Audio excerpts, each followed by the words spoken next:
advocacy, we have made a big function. In memory of him, I thought I took permission of Bar Association President to honor senior advocates who have put in 50 golden years of advocacy. So వాళ్ళందరినీ కూడా మేము పిలిచాము. 50 ఏళ్ళు ఈ ప్రొఫెషన్లో complete అయిన వాళ్ళని మేము identify చేసి 14 మందిని ఐడెంటిఫై చేసాం తిరుపతి బార్లో. శ్రీ దొరరాజ్ సార్ని ఆల్రెడీ మేము సన్మానించుకున్నాము. Next in line is Shri PM Rangodarayya garu, a stalwart, my father's classmate, my father's companion for more than 25 years. ఒకే ఆఫీస్లో పక్క సీట్లు ఉండేది రంగోదరయ్య గారికి. రంగోదరయ్య గారు నాన్నగారు 2 bodies 1 soul, అంత ఇష్టం ఆయనకు. ఉండే ఒకే ఒక ఫ్రెండ్ రంగోదరయ్య గారు. ఆయనతో పాటు 25 ఏళ్ళు ఉన్నారు. So may I request Rangodarayya sir to receive the memento from Durga Prasad sir for completing 50 golden years in advocate profession.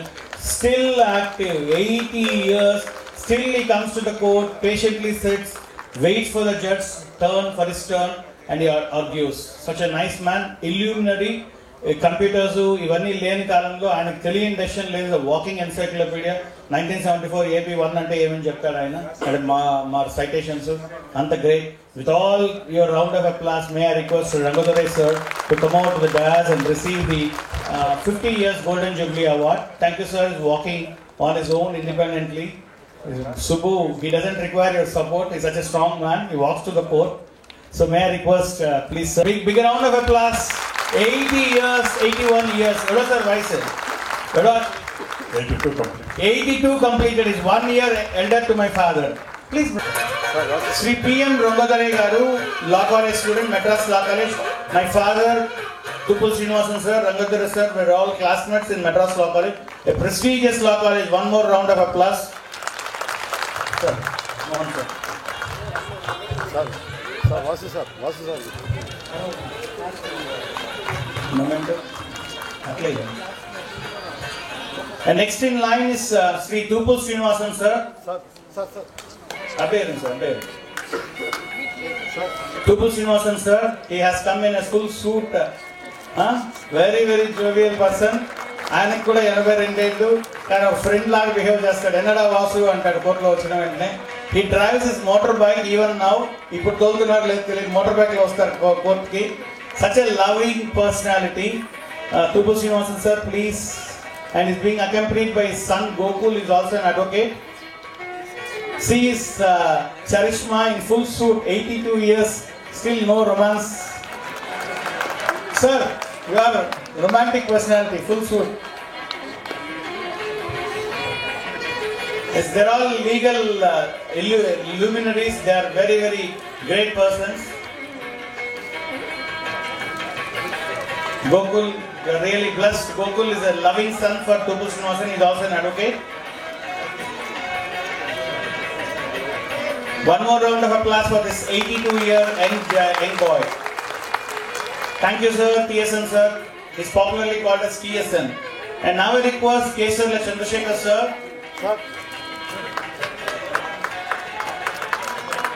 He walks as my uncle's K.S. Gopal Krishna's classmate.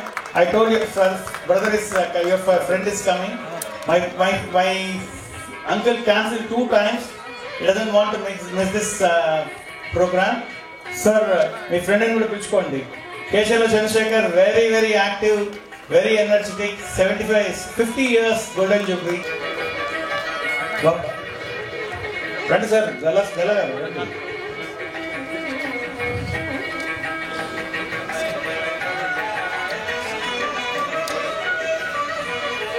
Round of applause for Keshavla Chandrasekhar. Sir. Sir, close.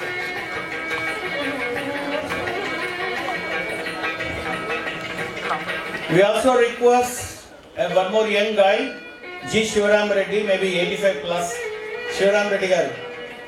85. Enta Rashekar age enta sir ke. 85 years. 88 years, 88. Vasu నేను Pileru cross road లో ఉంటాను రమ్మంటావా అన్నారు. 2 సార్లు ఉన్నాను. So 80 years gentlemen, 50 years of advocacy. Great sir, you are all inspiration for us. Shivaram Reddy garu, G. Shivaram Reddy garu.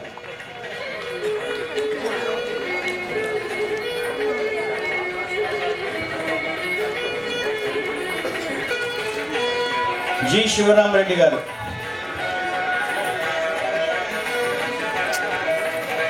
Justice Durga Prasad sir, known for his extraordinary legal acumen, for his literary skills. Please put down your hands for G. Shivaram Reddy garu, 88 year octogenarian.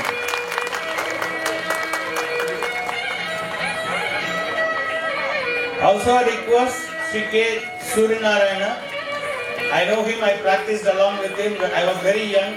He was very bubbly, very strong advocate, disciple of Sri M. Dorras sir.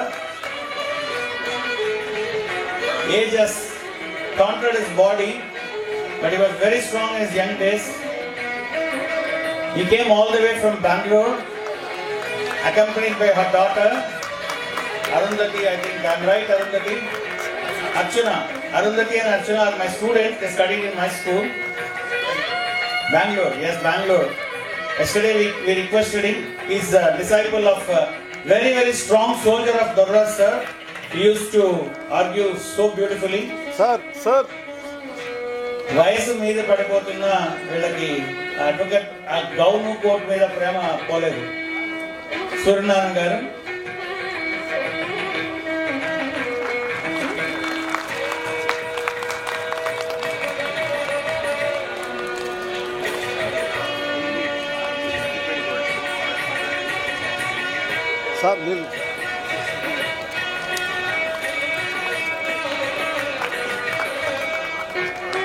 We also have made mementos for Sri Kilari Narasimhan Naidu garu. We tried our best to getting connected, but I think I heard that he's in village. Kilari Narasimhan Naidu garu also completed 50 years of beautiful advocacy. Also our neighbor Sri Mokkala Subramaniam Reddy garu also completed 50 years of advocacy. I request Mokkala Subramaniam Reddy garu to come to the dais. Mokkala Subramaniam Reddy garu, is he present? We are here to honor them, but in absentia we will pass on the mementos to them. Thank you sir, thank you. And now the final part of the program. We'll be listening to Pancha Sahasravadhani, Sri Medasani Mohan garu. Friends and relatives, please bear with us. Please ask your stomachs to keep quiet for some time. It will be a beautiful feast, may not be a feast by paneer or tandoori or whatever it is, but his words will be more beautiful, more delicious than paneer or whatever it is. Such a great man, legendary personality. He waited all the time for his occasion, because those two illuminaries are expected to speak at the end of the program. So I request absolute silence. I request to all to be seated, no standing business. Please be seated. So let us listen to a giant, literary giant, Pancha Sahasravadhani, Sri Medasani. Om Namo Venkateshaya. వేదికలను అలంకరించినటువంటి పూజ్యులు high court న్యాయమూర్తులు శ్రీ దుర్గా ప్రసాదరావు గారికి, గురు పూజ స్వీకరించినటువంటి సంప్రదాయజ్ఞులు ప్రముఖ న్యాయవాదులు పూజ్యులు శ్రీ దొరైరాజు గారికి, మిత్రులు K S Vasu గారు, గోపాలకృష్ణన్ గారు, గల్లా సుదర్శన్ రావు గారు, గోపీచంద్ గారు, సదస్సులో ఉన్నటువంటి మాన్యులు, సన్మాన్యులు, ఎందరో మహానుభావులు, సోదర సోదరీమణులు అందరికీ నా యొక్క ప్రణామాంజలులు సమర్పిస్తూ ఉన్నాను.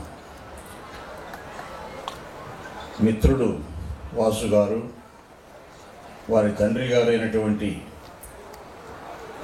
శ్రీధర్ గారి యొక్క విగ్రహావిష్కరణ సందర్భంగా బరువెక్కినటువంటి హృదయాలతో, వారి కుటుంబ సభ్యులతో, వారి బంధుమిత్ర పరివారంతో ఇంత గొప్ప సభ ఏర్పాటు చేయడం చాలా ఉత్తేజదాయకమైన అంశంగా నేను భావిస్తూ ఉన్నాను. ఎందుకంటే భారతీయ సంస్కృతి చాలా ప్రాచీనమైనటువంటి సంస్కృతి. ఇది వేల సంవత్సరాల నుంచి వస్తూ ఉందా, లక్షల సంవత్సరాల నుంచి వస్తూ ఉందా చెప్పలేము. అయితే భారతీయ విజ్ఞాన సర్వస్వానికి మూలకందాలైనటువంటి 4 వేదాలు, షట్శాస్త్రాలు, వివిధ ఆగమ సంప్రదాయాలు అన్నీ కూడా ఇప్పటికీ అజరామరంగా ఉన్నాయి ప్రపంచంలో. అంటే దానికి ప్రధాన కారణం మన దేశంలో కొనసాగుతున్నటువంటి గురు శిష్యుల అనుబంధం. గురువు గారు పాఠం చెప్తూ ఉంటే శిష్యుడు ముఖే సరస్వతి సంప్రదాయంలో వల్లి వేసి అవన్నీ నేర్చుకొని ఈరోజు మనకు సంక్రమించాయి. అవన్నీ కూడా ఇప్పుడు మనకు ముద్రణ ఉంది, గ్రంథాలు ఉన్నాయి, గ్రంథాలయాలు ఉన్నాయి, చదువుకుంటున్నాం. కానీ ప్రాచీన కాలంలో వ్యాస మహర్షి మహాభారతం రాసినప్పుడు గ్రంథాలయాలు లేవు, వాల్మీకి మహర్షి రామాయణం చెప్పినప్పుడు గ్రంథాలయాలు లేవు. ఆ రోజుల్లో అంతా ఎలా వచ్చాయి ఇవన్నీ సమాజంలో కంటే గురు శిష్యుల ద్వారానే వచ్చాయి. ఈరోజు వాసుగారు నిర్వహించిన సభలో ప్రతి అణువు ఆ సంస్కృతి పరిమళించిందని నాకు అనిపించింది. ఆయన ప్రముఖ న్యాయవాదులను సత్కరించడం, గురు పూజ నిర్వహించడం, వాళ్ళ తండ్రి గారి విగ్రహావిష్కరణ సందర్భంగా వారి భావాలని బరువెక్కిన హృదయాలతో అందరితో పంచుకోవడం. ఈ పుస్తకం చదివినప్పుడు దుర్గాప్రసాదరావు గారు మొట్టమొదట వారి యొక్క భావాలు చెప్తూ, యద్యదాతరతే శ్రేష్ఠ తత్తదేవేతరో జనః సయత్ ప్రమాణం కురుతే లోకస్తదనువర్తతే. శ్రీకృష్ణ భగవానుడు చెప్పాడు. ఆదర్శమూర్తులు అనిపించుకున్నటువంటి ప్రసిద్ధులు, సమాజంలో ప్రముఖులు, పెద్దలు, వారు ఏది ఆచరిస్తారో అదే ప్రమాణంగా తీసుకొని తరువాత తరం వారు కూడా ఆచరిస్తూ ఉంటారు. పెద్దలకు అన్నీ తెలుస్తాయి, విజ్ఞాన సంపన్నులు. ద్వాపరయుగంలో ధర్మ సంస్థాపనం చేసినటువంటి శ్రీకృష్ణ భగవానుడు పాండవులకు రాజ్యం ఇప్పించి పట్టాభిషేకం చేసిన తర్వాత ధర్మరాజుకు ఆ రోజు రాత్రి పట్టాభిషేకం చేసుకున్న రాత్రి నిద్రపోతూ ఆలోచించాడట, మా తమ్ముడు అర్జునుడు ఎంత అదృష్టవంతుడు, సాక్షాత్తు భగవంతుడైనటువంటి మా బావగారు కృష్ణుని ముఖారవిందం ద్వారా భగవద్గీత ప్రబోధం విన్నాడు, జ్ఞానమంతా నేర్చుకున్నాడు, వాడికంటే పెద్దవాడిని నాకు ఆ అదృష్టం పట్టలేదే, ఈ రాజ్యకాంక్ష అనేది తీరిపోయింది కాబట్టి ఇంకా నాకే చింతలు లేవు కాబట్టి రేపటి నుంచి నేను కూడా మా బావగారిని ఆశ్రయించి ఆ జ్ఞానాన్ని పొందుతాను అని అనుకుంటూ నిద్రపోయాడట. ఉదయం లేచి ఎక్కడున్నారు బావగారు, కాలకృత్యాలని తీర్చుకొని కృష్ణ భగవానుడి కోసం అన్వేషిస్తే అర్జునుడి అంతఃపురంలో ఉండాలని చెప్పారట. ఆయన నా అంతఃపురంలో కదా ఉండాలి, ఇంకా అర్జునుడికి ఏం చెప్తున్నాడని బోధించింది ఇంకా పైకి జ్ఞానం ఇస్తూ ఉంటాడు మా తమ్ముడికి అనుకుంటూ పాదచారి అయి వచ్చాడట అర్జునుడి తమ్ముడి అంతఃపురానికి. బావగారు ఎక్కడున్నారని అడిగితే పూజా మందిరంలో ఉన్నాడని చెప్పారట. పూజా మందిరం దగ్గరికి పోతే బావగారు ధ్యానంలో ఉన్నారు, పలకరించడానికి వీలు లేదు. కృష్ణ భగవానుడు ధ్యానంలో ఉన్నాడట. భగవంతుడు ధ్యానం చేయడం ఏమిటి? అంతవరకు ధర్మరాజు తన జీవితంలో కృష్ణుడిని ఆ భంగిమలో చూడలేదు, ఎప్పుడు కృష్ణుడు ధ్యానం చేస్తూ ఉండగా చూడలేదు. అర్జునుడు చాలాసార్లు చూశాడు, అక్కడే దిగుతాడు కాబట్టి. ధర్మరాజుకు ఆశ్చర్యంలో ఆశ్చర్యం వేసింది. ఇదేమిటి, మేమంతా బావగారిని గురించే ధ్యానిస్తాము, ఆయన దివ్యమంగళ విగ్రహాన్ని మనసులో ప్రతిష్ఠించుకొని భావించి అనుభూతి పొందుతూ ఉంటాం, కానీ ఈయన ఎవరిని గురించి ధ్యానిస్తున్నాడు, ఈయనకి ఇంకో భగవంతుడు ఉన్నాడా అర్థం కాకుండా ఉందే, అది ఉంది, ఈ సందేహం ఉంది, తీర్చుకోవాలి బావ దగ్గర జ్ఞాన సంగతి ఎలా ఉన్నా ఉండి అనుకుంటూ పరితపించాడట. ఎందుకు చెప్తున్నానంటే కృష్ణ భగవానుడు ధ్యానం చేయాల్సిన అవసరం ఉందా? ఆయన చేస్తున్నాడంటే మనం కూడా చేయాలి. ఎవరన్నా కాస్త ధ్యానం గురించి చెప్పి కాస్త ధ్యానం చేయండి అంటే సమయం లేదండి, ఏదో భగవత్స్మరణ చేసుకుంటాం చాలండి అంటారు, తప్పదు. గంట పైగా ధర్మరాజు ఆ రోజు ఉన్నాడు అక్కడ. గంట తర్వాత వచ్చాడు బావగారు ప్రశాంతంగా. ధర్మరాజు వయసులో పెద్దవాడు కాబట్టి పాదాభివందనం చేస్తే ఒప్పుకోడు కృష్ణ భగవానుడు. ఏమిటి బావ ఇలా వచ్చారు, మహారాజు కదా ఇప్పుడు మీరు, మీ దగ్గరికి మేమే రావాలి అన్నాడు వినయంగా. అలా కాదు బావా, మేము నీ గురించి ధ్యానం చేస్తాం, నువ్వు ఇంతసేపు ఎవరి గురించి ధ్యానం చేశావు, నాకు ఆ సందేహం ముందు తీర్చు అన్నాడట. ఇందులో సందేహము ఆశ్చర్యపడేది అవసరం ఏముంది బావా?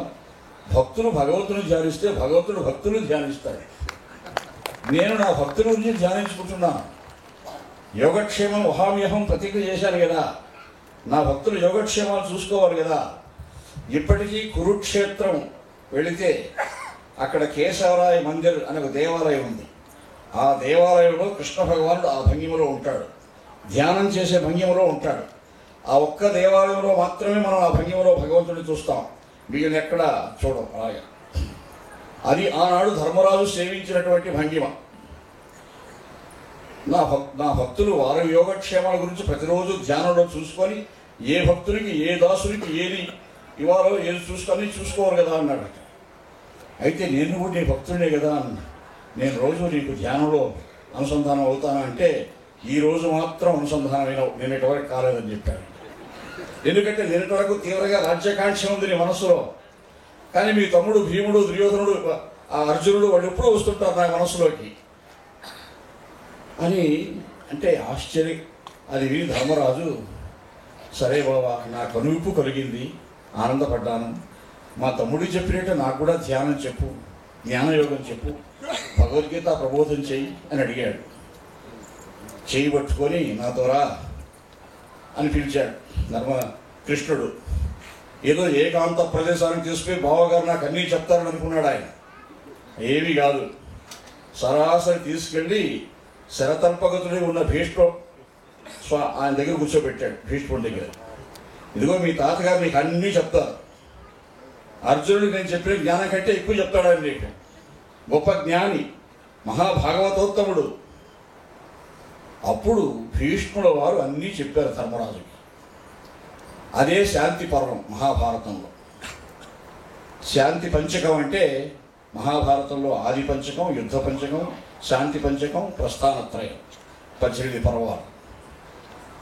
గృహస్థ ధర్మాలు, ఆచార్య ధర్మాలు, ఆచార్య సంప్రదాయాలు, విష్ణు సహస్రనామాలు, ఇవన్నీ కూడా చెప్పాడు. ఇంతకు అన్నమాచార్యుల వారు నరస్థుతి చెయ్యను అన్నాడు ఆయన. నేను నరస్థుతి చెయ్యను అన్నాడు, కానీ వాడు గురువుపై సంకీర్తనలు రాశాడు ఆయన. ఆదివని శఠగోపేటి పైన సంకీర్తనలు ఉన్నాయి. మరి ఆదివని శఠగోపేతి నరుడుగా చూడలేదు ఆయన. భారతీయ సంప్రదాయంలో గురువు గారిని దైవంగానే చూస్తాం. గురువుకి గోవిందునికి అభేద్యం మన సంప్రదాయంలో. ఈ సభలో శ్రీధర్ గారి గురించి ప్రారంభంలో అక్కడ మేము కూర్చున్నప్పుడు ఆయన దగ్గర జూనియర్గా పనిచేసిన శిష్యులంతా ఒక్కొక్కరు చెప్తూ ఉంటే నేను నిజంగా పరవశించాను. అది గురుభక్తి. ఆ గురుభక్తి ఎలాంటిది? ఆదివన శఠగోప యతీంద్రుడు, ఆయనకు 3 ప్రముఖ శిష్యులు ఉన్నారు. చరిత్రలో ఆచార్య పురుషుల సంప్రదాయాన్ని మనం పరిశీలిస్తే ఏ భగవద్ రామానుజుల వారికి కూడా లేని ఘనత ఆయనకు ఉంది. ఎందుకంటే 3 గొప్ప శిష్యులు ఆదివన శఠగోపేటికి. ఒక శిష్యుడు పదకవితా పితామహుడు తాళ్లపాక అన్నమాచార్యుల వారు, 32,000 సంకీర్తనలు చెప్పాడు. మరొక శిష్యుడు ప్రబల రాజాధిరాజ వీరప్రతాప రాజపరమేశ్వరార్థ దుర్గా నటేశ సాహితీ సమరంగణ చక్రవర్తి కృష్ణదేవరాయల వారు. మరొక శిష్యుడు ఆంధ్ర కవితా పితామహుడు అల్లసాని పెద్దన. ఇప్పటికీ శాసనాలు ఘోషిస్తూ ఉన్నాయి ఆ ఆచార్య సంప్రదాయాన్ని. అల్లసాని పెద్దన గారు వేయించిన శాసనాలు కానీ, కృష్ణదేవరాయల వారు ఆముక్త మాల్యదలో చివరి ఆశ్వాసంలో ఆదివన శఠగోపేతి గురించి వర్ణించాడు. ఆ వర్ణనలు కానీ, అన్నమయ్య కీర్తించిన కీర్తనలు, భగవద్ రామానుజుల వారిని కీర్తించారు అన్నమయ్య. ఆయన ఆచార్య పురుషులకు ఆద్యుడు. అలా ఆచార్యులు గురువులు అంటే మనకు వాడు దైవమే. గురువు గోవిందుడు కలిసి వస్తూ ఉన్నారు. ఎవరికి ముందు నమస్కారం పెట్టాలంటే గురువు గారికే పెట్టాలి, గోవిందునికి కాదు. అది మన సంప్రదాయం. అది అక్షరాలా పాటించారు మన వాసు. ఈరోజు ఈ సభలో శ్రీధర్ గారు నాకు కూడా బాగా పరిచయం ఉంది. నేను విద్యార్థి దశలో ఉన్నప్పుడు మాకు BA చదువుతున్న రోజుల్లో సంస్కృతం బోధించిన గురువులు గోపాలకృష్ణమాచార్యుల వారు, వీరి తాతగారు. అంటే అమ్మగారిని చూస్తూ ఉంటే ఈరోజు నాకు అదే మనస్సు ద్రవించింది. వారి తండ్రి గారు గోపాలకృష్ణమాచార్యుల వారు మాకు సంస్కృతం చెప్పారు. ఆ రోజుల్లో తిరుపతిలో పండితత్రయం అని ముగ్గురిని ప్రముఖంగా మహాపండితులు వాళ్ళు, ఏ అల్లసారి పెద్దనో కృష్ణదేవరాయల గురువులు వాళ్ళు అటువంటి స్థాయి చెందిన వాళ్ళు. గోపాలకృష్ణమాచార్యుల వారు, నల్లాం చక్రవర్తులు నరసింహాచార్యుల వారు, గౌరపిది రామసుబ్బ శర్మ గారు, ఈ ముగ్గురు పండితత్రయం అనేవాడు. నేను అప్పుడు అవధానాలు చేస్తూ ఉంటే విద్యార్థిగా మా గురువు గారు నిషిద్ధాశ్రీ కూర్చునేవాడు. నాకు అక్కడ ఏమి శిష్యుడు అనే వాత్సల్యం మిగిలిన చోట ఉంటుంది, అక్కడ ఉండదు. అక్కడ ధర్మయుద్ధమే చేసేవాళ్ళం గురువు గారితో. నేను చాలా అవధానాల్లో ఆ రోజుల్లో గురువు గారితో నేను అవధాన సభలు గోపాలకృష్ణమాచార్య వారితో మంచి ఉపయోగం అవన్నీ మన దుర్గాప్రసాద్ వారికి మనవి చేసుకున్నాను. ఆ రోజుల్లో ఒక సభలో ఇద్దరు అలా తలపడుతుంటే ద్రోణుడు అర్జునుడు తలపడుతున్నారన్నారు కూడా పండితులు అన్నాడు. అంత ధర్మయుద్ధం జరిగేదానికి నాకు. ఆ తర్వాత రఘునాథాచార్య వారు వచ్చారు, గోపాలకృష్ణమాచార్య వారు. ఎందుకంటే నిషిద్ధాక్షరి అంశం నిర్వహించడానికి చాలా అది క్లిష్టమైన అంశం. అవధానంలో అవధానికి చెప్పే ప్రతి అక్షరానికి అడ్డుపడుతుంటారు వాళ్ళు. ఆ నైఘంటిక పరిజ్ఞానంతో అవధాని ఒక అక్షరానికి 4-5 అక్షరాలు జాగ్రత్తగా తన అమృపదిలో పెట్టుకొని ఉంటాడు. వాడు ఒక అక్షరం నిషిద్ధం చేస్తే అది కాకుండా వేరే అక్షరం చెప్తారు. మా గురువు గారు ఒక చోట 2 కూడా చేసేవాళ్ళు, 3వ అక్షరం చెప్పేవాడు నేను. అలా జరిగేది ఆ రోజు. అంతా మహాపండితులు వారు. అటువంటి ఆచార్యులు సేవించాం కాబట్టి మాకు అంతో ఎంతో కీర్తి ప్రతిష్టలు మాకు కూడా దక్కాయి. ఈనాడు ఈ సభ చాలా శోభాయమానంగా, సంప్రదాయబద్ధంగా, సప్రశ్రయంగా, సాంగోపాంగంగా వాసు గారు నిర్వహించినట్టు నాకు అనిపించింది. అందులో పెద్దలు దుర్గాప్రసాదరావు గారు నిష్కళంక చరిత్రుడు, నిర్మల మనస్కులు ఆయన.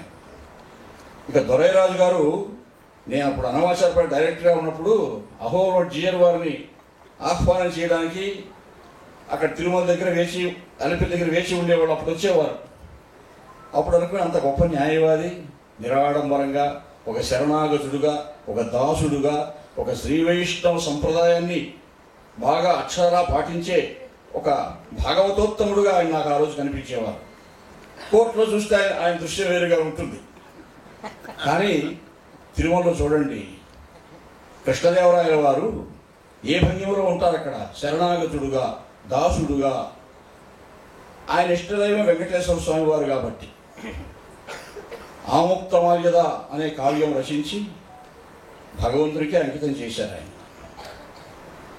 భగవద్ రామానుజుల వారు భగవంతుని నేత్రాలు ఎలా ఉంటాయి అని అంతకుముందు తన గురువులు చెప్పిన వ్యాఖ్యానం కంటే కూడా అవి ఎంత అందంగా ఉంటాయో ఆయన నిరూపించారు భగవద్ రామానుజుల వారు తన వ్యాఖ్యానంతో.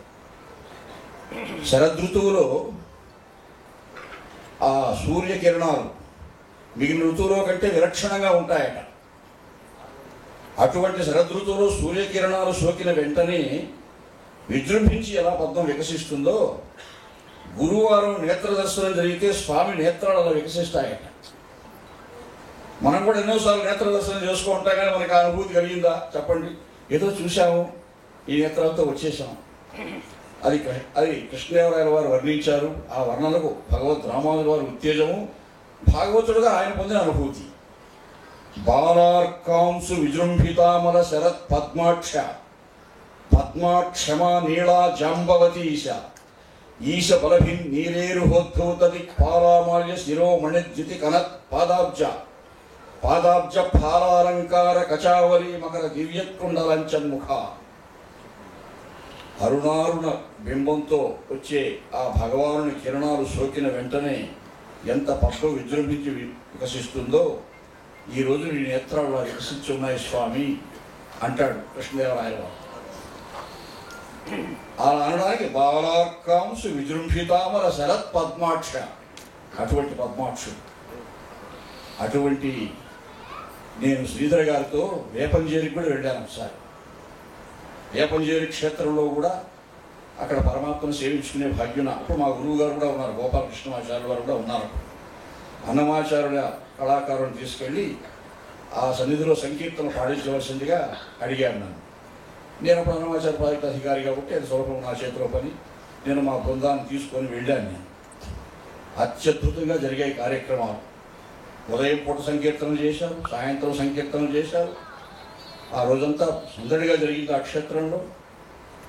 మా గురువు గారు గోపాలకృష్ణమాచార్య గారు, శ్రీధర్ గారు నన్ను అడిగారు, కళాకారుడు బాగా పాడారు కదా, వాళ్ళకి ఏదైనా సంభవం అంటే, తిరుపతి దేవస్థానం కలుస్తూ వచ్చామండి, అవేమీ మీరు చేయాల్సిన పని లేదు, హాయిగా మంచి భోజనం పెట్టారు చాలు, మీరు వెళ్ళి ఏం పట్టించుకోకూడదని చెప్పాను నేను. కానీ తిరుపతి వచ్చిన తర్వాత మా కళాకారులు చెప్పారు, శ్రీధర్ గారు ఏదో కవర్లు ఇచ్చారు అందరికీ అని. నాకు అది గుర్తొచ్చింది, ఆయన అందరికీ డబ్బిస్తాడు, విజువులు ఎంత ఇస్తానంటుంటే ఆ రోజు మా కళాకారులు కూడా కవర్లు ఇచ్చాడు, కవర్లో డబ్బు పెట్టున్నారు.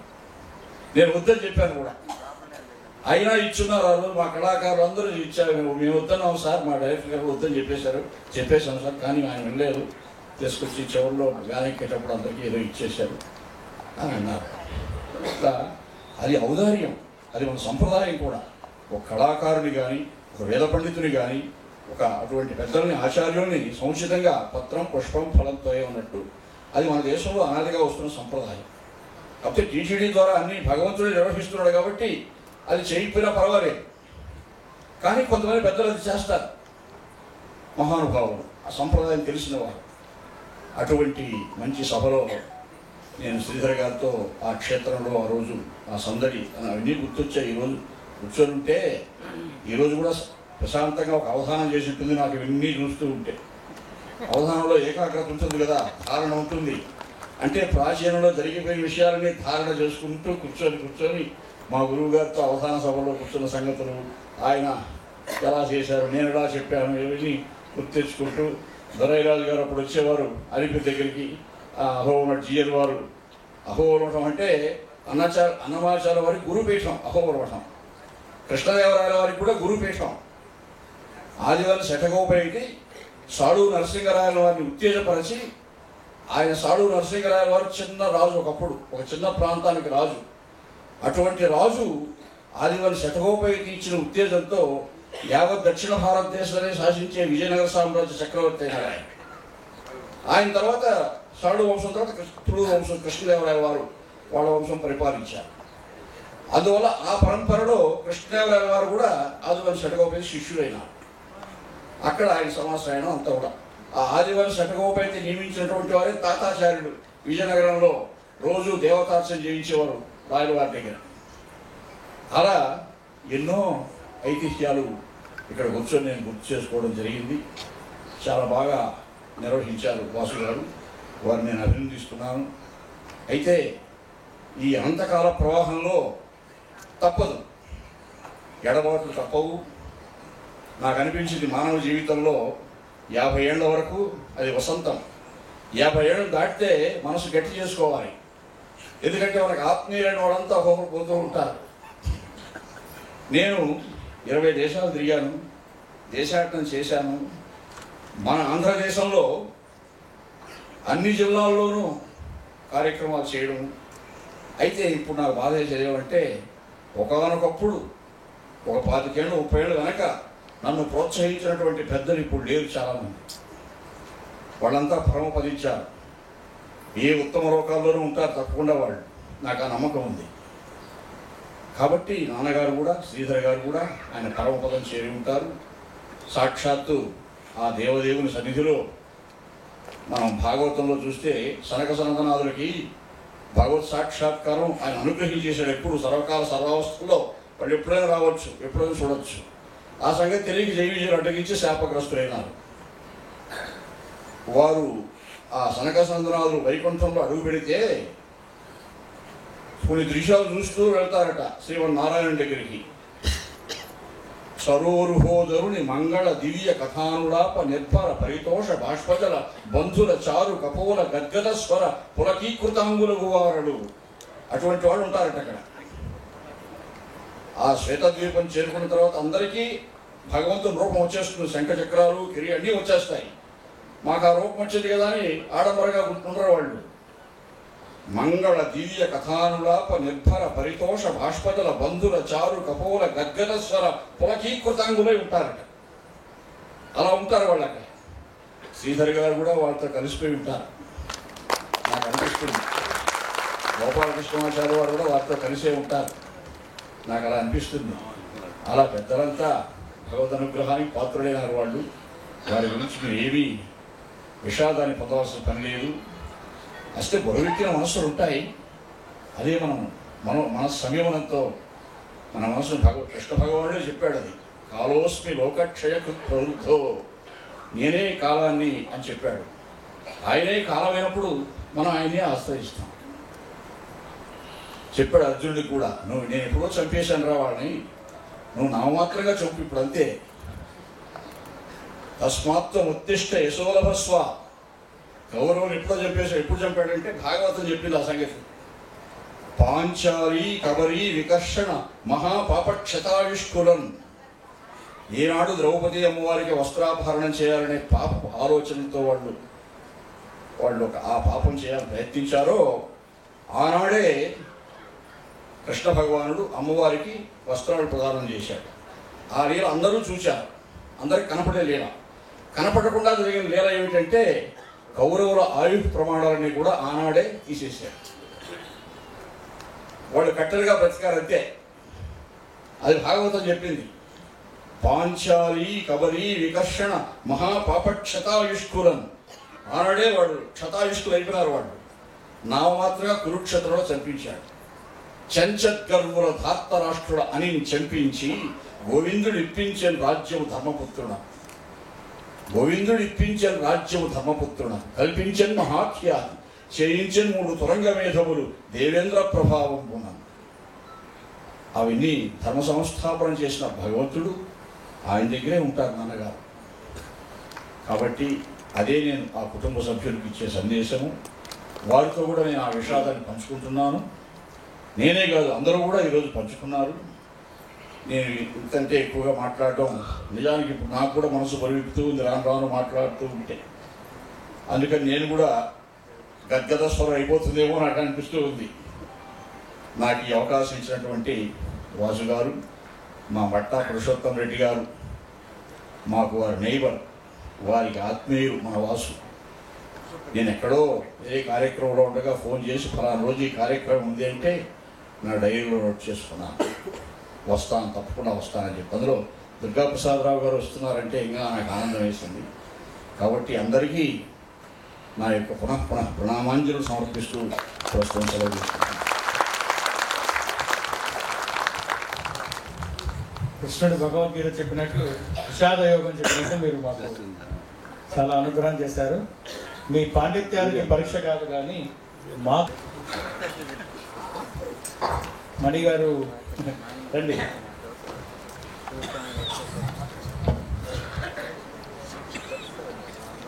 ఈ సభా కార్యక్రమాన్ని నిర్వహించడం, వారి దివంగతులైన వారి తండ్రి గారిని సంస్మరించుకోవడం, వారి విగ్రహ ఆవిష్కరణ, వారి చరిత్రని తన పుస్తక రూపంలో ప్రకాశం చేయడం, దాన్ని ఆవిష్కరించుకోవడం, ఇవన్నీ మనం ఇంతకాలం చూసినంత వరకు వారిని అనునయిస్తూ ఇంతవరకు మృదువైనటువంటి భాషణం చేసినటువంటి మేడసాని మోహన్ గారు, ఇవన్నీ చూసిన తర్వాత పెద్దగా నేను మాట్లాడవలసిన అవసరం కూడా లేదని. అయితే ఈ సభను ఉద్దేశించి నేను మాట్లాడే ముందర ఒక్క విషయం చెప్పాలి. మీ అందరూ స్థానికులు, నేను ఒక్కడనే పరాయి దేశం అంటే పై ప్రదేశం నుంచి వచ్చిన వాడిని. నేను ఈ సభకి ముఖ్య అతిథిగా రావడానికి, అంగీకరించడానికి ఒక ముఖ్యమైన కారణం ఉంది. అది చెప్పిన తర్వాతే సభను ఉద్దేశించి 2 మాటలు నేను చెప్పాలి. అదేంటంటే తిరుపతి బార్ అసోసియేషన్తో, తిరుపతితో నాకు ఉండేటువంటి ఒక ఆత్మీయమైనటువంటి అనుబంధం. దాని గురించి క్లుప్తంగా 2 ముక్కలు చెప్పుకున్న తర్వాత ఈ సభని ఉద్దేశించి నేను చెప్పాల్సి ఉంటుంది. 1998 నుంచి 2001 వరకు నేను అడిషనల్ డిస్ట్రిక్ట్ జడ్జిగా నెల్లూరులో చేసిన తర్వాత 3 సంవత్సరాలు అక్కడ పనిచేశాను. కాబట్టి ఇక ట్రాన్స్ఫర్ వస్తాయని అనుకుంటున్నాను. దైవకృప ఎలా ఉందో చూడండి. ఒకరోజు శనివారం నెల్లూరులో 6 గంటల ప్రాంతంలో సుప్రభాతం వింటూ ఎంఎస్ సుబ్బలక్ష్మి గారిది ముఖం కడుక్కొని పేపర్ చదవడానికి ఉద్యుక్తున్నవుతున్నాను నేను. ఆ రోజు శనివారం అన్నమాట. ఇంతలో ఫోన్ వచ్చింది. ఆ ఫోన్ చేసిన వ్యక్తి గారు కూడా మఠం వెంకటరమణ గారిని, అప్పుడు సీనియర్ సివిల్ జడ్జి, మొన్నే ఈ మధ్యనే హైకోర్టు జడ్జిగా చేసి రిటైర్ అయ్యారు. ఆయన కూడా వెంకటరమణ గారు. ఆయన ఫోన్ చేసి అన్నారు, సార్ ట్రాన్స్ఫర్ ఆర్డర్స్ అందరికీ వచ్చే హైకోర్టు నుంచి, తెలిసిందా, మీరు చూసుకున్నారా అన్నారు. లేదు రమణ అన్నా నేను. అంటే మిమ్మల్ని తిరుపతి వేశారు సార్ థర్డ్ ఎడిషనల్ డిస్ట్రిక్ట్ జడ్జిగా అన్నాడు. చాలా సంతోషం అన్నాను. అంటే ఆయన అన్నాడు, సార్ మీరు ఏమైనా ప్రయత్నం చేశారా, హైకోర్టు వాళ్ళు రిక్వెస్ట్ చేశారా థర్డ్ డిస్ట్రిక్ట్ వేయమని? నేను ప్రయత్నం చేయలేదు అన్నాడు. అంటే ఆయన ఒక మాట అన్నాడు, 16 సంవత్సరాలుగా తిరుపతిలో ఏదో ఒక పోస్ట్ చేయాలని ఎంతో ప్రయత్నం చేస్తున్నాను సార్. ఇప్పటి వరకు నాకు ఆ దేవుడు అనుగ్రహం కాలేదు. మీరు ప్రయత్నించకుండానే ఆ వెంకటేశ్వర స్వామి అనుగ్రహం చేశాడు. చాలా అదృష్టవంతులు సార్ మీరు అన్నాడు. శనివారం నాడు వెంకటేశ్వర స్వామి సుప్రభాతం వింటుంటే వెంకటరమణ అనే ఆఫీసర్ గారు ఫోన్ చేసి చెప్పడం అన్నది నేను అదేదో దివ్యమైనటువంటి దైవ సంబంధమైనటువంటి ఆదేశంగాను భావించి వెంటనే వచ్చి జాయిన్ అయ్యాను. మే 4వ తారీఖున వచ్చి మే 5వ తారీఖున ఛార్జ్ ఎక్కడ తీసుకోవడం జరిగిందంటే, తిరుపతి కొండ మీద రంగమంటపం ఉంటుంది కదా, అక్కడ కూర్చొని రామచంద్రారెడ్డి గారని full additional charge 4th ADG గారు, ఆయన ఇచ్చిన ఛార్జీని నేను అక్కడ కూర్చొని తీసుకుంటే, అక్కడికి వచ్చిన పూజారి గారు అన్నారు, సాధారణంగా ఇక్కడ ఎగ్జిక్యూటివ్ ఆఫీసర్స్ మారినప్పుడు ఇక్కడ ఛార్జ్ తీసుకుంటారు సార్, మీరు అదృష్టవంతులు ఇక్కడ కూర్చొని ఛార్జ్ తీసుకున్నారు అన్నారు. అది కూడా దైవ ఆశీస్సుగానే భావించాను నేను. తర్వాత అప్పటికి కళ్యాణం బ్రేక్ ఉండేది. ఆ కళ్యాణం బ్రేక్లో స్వామివారి దర్శనం చేసుకొని ఇక్కడ నా కర్తవ్యాన్ని బాగా నిర్వహించేటట్టుగా, అలాగే ఇక్కడ అడ్వకేట్స్ సిబ్బంది అందరూ నాకు సహకారం అందించేటట్టుగా నన్ను ఆశీర్వదించి స్వామి అని అనుకున్నాను. ఇక 3 సంవత్సరాల పాటు చాలా మంచి కార్యక్రమాలు చేసుకునే అవకాశం నాకు జరిగింది తిరుపతిలో. వచ్చిన వారం రోజుల్లోనే 5th additional district court inauguration చేయించడం, తర్వాత అక్కడ మనకి రోడ్లు లేకపోతే సిమెంట్ రోడ్లు, ఇంటర్నల్ రోడ్స్ వేయించుకోవడం, చెట్లు నాటించుకోవడం, ఎన్నో మంచి మంచి కార్యక్రమాలు చేసుకునే అవకాశం నాకు జరిగింది. అంతేకాదు చీఫ్ జస్టిస్ ఆఫ్ ఇండియా అంటే ఏ.ఎస్. ఆనంద్ గారు అప్పుడు ఉండేవారు, వారిని ఇన్వైట్ చేసుకొని మన ఎస్వి యూనివర్సిటీ అలాగే బార్ అసోసియేషన్ వారి సహకారంతో ఎంపవర్మెంట్ ఉమెన్ అంటే మహిళా సాధికారికత అనే విషయం మీద ఓ పెద్ద కాన్ఫరెన్స్ నిర్వహించగలగడం, ఇవన్నీ కూడా చాలా మంచి కార్యక్రమం. అంతేకాదు మనకి మన కోర్టు కాంప్లెక్స్లో సబ్ రిజిస్ట్రార్ ఆఫీస్ ఉండేది. అప్పటికి మీలో చాలామందికి తెలిసి ఉంటుంది. ఆ సబ్ రిజిస్ట్రార్ ఆఫీసు కొంతకాలం తర్వాత టీటీడీ వాళ్ళు ఏదో ఒక బిల్డింగ్ ఇస్తే వేరే చోటుకి వెళ్ళిపోతే హైకోర్టు వారిని రిక్వెస్ట్ చేసి 6th ఎడిషనల్ డిస్ట్రిక్ట్ కోర్టుని ఆ సబ్ రిజిస్ట్రార్ ఆఫీస్ ఉండేటువంటి ప్రాంతంలో ఆ బిల్డింగ్లోకి నెలకొల్పుకోవడం, అలాగే మండల్ లీగల్ సర్వీస్ అథారిటీకి బిల్డింగ్ లేకపోతే ఒక బిల్డింగ్ ఆ ఆవరణలోనే చూసుకోవడం, ఇలా ఒక కార్యక్రమం తర్వాత ఒక కార్యక్రమం నిర్వహించుకోవడం జరిగింది. అంతేకాదు మీ అందరికీ తెలుసు, మన కోర్టు బిల్డింగ్కి ఆనుకొని జైలు, సబ్ జైలు ఉండేది. ఆ సబ్ జైల్లో వసతికి సరిపోయినట్టుగా వాటరు, కరెంటు ఇలాంటి ప్రాబ్లమ్స్ వస్తున్నాయని వాళ్ళు సబ్ జైలు వేరే చోటుకి షిఫ్ట్ చేస్తూ ఉంటే, అప్పుడు డిస్ట్రిక్ట్ జడ్జి గారు నేను హైకోర్టుని రిక్వెస్ట్ చేసి మన కోర్టు బిల్డింగ్ నుంచి ఒక పైప్ లైన్ వాళ్ళకి వేయింపించి మొత్తం మీద అప్పటికి ఆ సబ్ జైలు అక్కడి నుంచి షిఫ్ట్ అవ్వకుండా చూసాను. ఎందుకంటే లాయర్స్ అందరూ వచ్చి చెప్పారు, ఇది షిఫ్ట్ అయిపోతే రిమాండ్ ముద్దాయిలకి మళ్ళీ బెయిల్ వస్తే వెంటనే వాళ్ళని రిలీజ్ చేసుకోవడం కష్టం అవుతుంది సార్ అని మన లాయర్స్ అందరూ కూడా రిక్వెస్ట్ చేయడంతో అది కూడా చేసుకుని, ఇలా ఇవన్నీ ఎందుకు ఏకరో పెట్టవలసి వచ్చిందంటే, ఇక్కడే లాయర్స్ ముఖ్యంగా బార్ అసోసియేషన్ తిరుపతి వారు ఎంతగా సహకరించారు, ఎంతగా ప్రతి మంచి కార్యక్రమానికి వెన్నుదన్నుగా ఉంది. సీనియర్స్ జూనియర్స్ అందరూ కూడా ఒకే మాట మీద ఉండి వారందరూ కూడా సహకరించడం వల్ల ఇన్ని మంచి పనులు అయ్యాయి. దానితో నాకు ఒక రకమైనటువంటి గౌరవ భావం, ఒక రకమైనటువంటి ఆత్మీయత భావం తిరుపతి బార్ అసోసియేషన్ అంటే. అంతేకాదు అప్పుడు 2000 ఆ ప్రాంతంలో సివిల్ ప్రొసీజర్ కూడా అమెండ్ అయింది. ఆ అమెండ్మెంట్ని కొన్ని రూల్స్ ఆర్డర్స్ అమెండ్ చేసే ముందర సెంట్రల్ గవర్నమెంట్ ఒక స్టాండింగ్ కమిటీకి రిఫర్ చేస్తూ అన్ని దేశంలో ఉండే బార్ అసోసియేషన్ అన్నిటి తాలూకా అభిప్రాయాలు కనుక్కోండి ఈ అమెండ్మెంట్స్ మీద. ఆ భాగంగా మన హైకోర్టు కూడా డైరెక్షన్స్ ఇచ్చారు.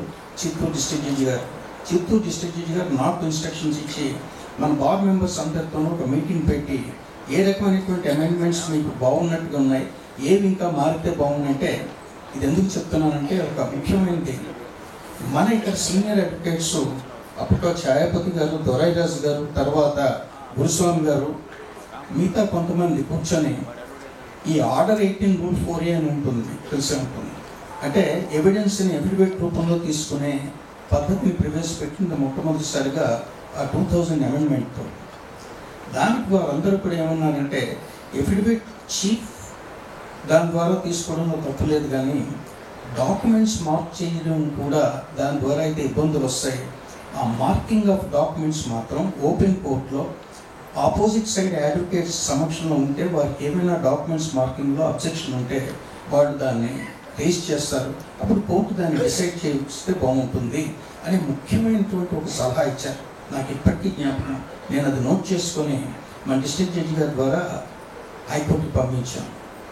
యూ బిలీవ్ ఇట్, హైకోర్టు దాన్ని సుప్రీంకోర్టుకి పంపించిన తర్వాతి కాలంలో సేలం బార్ అసోసియేషన్ అని చెప్పి ప్రఖ్యాతమైనటువంటి జడ్జిమెంట్ వచ్చింది, సుప్రీంకోర్టు ఇచ్చారు. ఎందుకంటే ఈ అమెండ్మెంట్లో కొన్ని లోపాలు ఉన్నాయి, వాటిని సరిదిద్దాలని సేలం బార్, అంటే మెడ్రాస్ తమిళనాడులో సేలం బార్ అసోసియేషన్ ఇచ్చినటువంటి వాళ్ళు వేసిన రిట్ పిటిషన్లో ఇప్పుడు మీరు ఉదాహరించినటువంటి ఈ అమెండ్మెంట్ అడిగారు కదా, మార్కింగ్ ఆఫ్ డాక్యుమెంట్స్ మాత్రం కోర్టులోనే జరగాలి అనేటువంటిది ప్రముఖంగా దాన్ని గుర్తించి మార్కింగ్ మాత్రం న్యాయవాదుల సమక్షంలో, ముఖ్యంగా ఆపోజిట్ పార్టీ సమక్షంలో జరగాలి, ఎఫిడవిట్ ఇన్ చీఫ్ మాత్రం ఎఫిడవిట్ రూపంలో తీసుకోవచ్చని అన్నారన్నమాట. ఇంతటి విలువైన సూచనలు కూడా చేసే స్థితిలో మన తిరుపతి బాగుండడం, అది హైకోర్టులో ముఖ్యంగా గుర్తించి సుప్రీంకోర్టు వేయడం, తర్వాతి కాలంలో సుప్రీంకోర్టు ఆ జడ్జిమెంట్ ఇచ్చేటప్పుడు దీన్ని ప్రముఖంగా గుర్తించుకోవడం నాకు చాలా ఆనందకరమైన విషయం. ఇవన్నీ నేను వారు చెప్పినట్టుగా, మన మేడసాని వారు చెప్పినట్టుగా కొన్ని పునశ్చరణ చేసుకుంటూ ఉంటే, అప్పుడులో 2001 నుంచి 2004 వరకు నేను ఇక్కడ పనిచేసేటప్పుడు ఎంత విలువైన విషయాలు నేను తెలుసుకోగలిగాను లాపరంగా, అలాగే ఎన్ని మంచి కార్యక్రమాలు మనం ఇక్కడ చేసుకోగలిగాం అనేటువంటిది నాకు ఇప్పటికీ కూడా అలా మైండ్లో రిపీట్ అవుతుంది అన్నమాట. ఈ కారణాల చేత అయితేనేమి, అంతేకాదు లా విషయాల్లోకి వచ్చేటప్పుడు కూడా సీనియర్స్ ఎంత చక్కగా కోర్టుని గైడ్ చేసేవారంటే, ఇప్పుడు వారు ఉన్నారు కాబట్టి నేను చెప్పాలి. ఒక సందర్భంలో ఒకరోజు దొరైస్ గారు ఒక డిక్లరేషన్ సూట్ ఫైల్ చేశారు. చేస్తే నేను థర్డ్ అడిషనల్ డిస్ట్రిక్ట్ జడ్జి అనమాట. నేను అబ్జెక్షన్ తీసుకున్నాను. సార్, ఇది ఇక్కడ మెయింటైనబుల్ కాదేమో, మీరు డిస్ట్రిక్ట్ కోర్టులో కానీ లేకపోతే ఓపీ రూపంలో లేదా రిజిస్ట్రార్ దగ్గర తీసుకోవాలి, సొసైటీస్ రిజిస్ట్రేషన్ యాక్ట్ కింద వస్తుంది అని. వారికి జ్ఞాపకం ఉందో లేదో నాకు తెలుసు, వారు చాలా చక్కగా వివరించారు. ఏంటంటే ఈ సొసైటీస్ తాలూకా మెయింటెనెన్స్, ఎలక్షన్స్కి సంబంధించినటువంటి విషయం అయితే మీరు అన్నట్టుగా నేను ఓపీ ఫైల్ చేసుకోవాలి, కానీ థర్డ్ పార్టీ ప్రాపర్టీకి సంబంధించి సొసైటీతో ఫైట్ చేయవలసి వచ్చినప్పుడు సివిల్ కోర్టు తాలూకా జ్యూరిస్డిక్షన్ పోదు, డిక్లరేటరీ రిలీఫ్ని అడగడానికి అవకాశం ఉంది. అంచేత నేను డిక్లరేటరీ సూట్ పెట్టాను. అంటే కోర్టుని ఎంత చక్కగా కన్విన్స్ చేయడం, ఒక ప్రావిజన్ ఆఫ్ లా ఎప్పుడు ఉపయోగపడుతుంది, ఎప్పుడు అది అప్లై అవ్వదు అన్నది చాలా చక్కగా వివరించారు. వెంటనే నెంబర్ ఇవ్వడం, ఒక ఇంటర్వ్యూ ఆర్డర్ కూడా ఇవ్వడం కూడా జరిగింది. ఇలా ఉండేది అన్నమాట. అలాగే ఇంకో సందర్భంలో ఛాయపతి గారు ఒక సూట్ ఫైల్ చేశారు, మనీ సూట్. ఆర్డర్ 38 రూల్ 5 మీ అందరికీ తెలుసు, అటాచ్మెంట్ బిఫోర్ జడ్జ్మెంట్ అడిగారు. అడిగినప్పుడు నేను ఫైల్ తిరిగేసాను. ఏమంటే మీరు ఎఫిడవిట్ ఫైల్ చేయలేదు కదా. ఎఫిడవిట్ అంటే జనరల్గా థర్డ్ పార్టీ ఎఫిడవిట్, పిటిషనర్ ఎఫిడవిట్తో పాటు ఫైల్ చేస్తాం. ఏంటంటే ఈ ప్రాపర్టీని అన్యాక్రాంతం చేయబోతున్నాడు, ఈ ఇవ్వబోయే డిగ్రీని అవాయిడ్ చేయడానికి. నిజమైనది ఫైల్ చేయలేదు అని అన్నారు. అంటే మరి ఆర్డర్ 38లో ప్రకారం ఫైల్ చేయాలి కదా అంటే నవ్వుతాను అన్నారు. ఆర్డర్ 38లో ఏముంటుందంటే sir your honour, if the court is satisfied with the affidavit or otherwise అని ఉంటుంది. ఈ అదర్వైజ్ ప్రకారం ఆల్రెడీ డిఫెండెంట్ కొద్ది రోజుల క్రితం అమ్మేసిన ఒక ప్రాపర్టీ తర్వాత సేల్ డీడ్ నేను దాఖలు చేశాను. ఆ సేల్ డీడ్లో కూడా అసలు ఎందుకు అమ్ముతున్నాడు అని రాయకుండా నా అవసరం అని క్లుప్తంగా రాసేశాడు. ఆ అమ్మింది కూడా వాడు బంధువుకే అమ్మాడు. ఇదంతా ఒక షామ్ అండ్ కొల్యూజివ్ ట్రాన్సాక్షన్. ఇప్పుడు మరికొన్ని ప్రాపర్టీస్ అమ్మబోతున్నాడు. అందుకోసం ఆ సేల్ డీడ్ నేను ఫైల్ చేశాను కాబట్టి థర్డ్ పార్టీ చెప్పేటువంటి ఎఫిడవిట్ని ఫైల్ చేయకపోయినా ప్రమాదం లేదు, అదర్వైజ్ కింద వస్తాను నేను అని సార్. అంటే ఒక సీనియర్ కౌన్సిల్స్ ఇంత చక్కగా ప్రావిజన్స్ని చదివి గుర్తించుకోవడమే కాకుండా అవసర సందర్భాల్లో దాన్ని కోర్టులో ఫీల్డ్లో అప్లై చేస్తారు. ఇది మనం జూనియర్స్ అందరూ గుర్తించుకోవాల్సింది.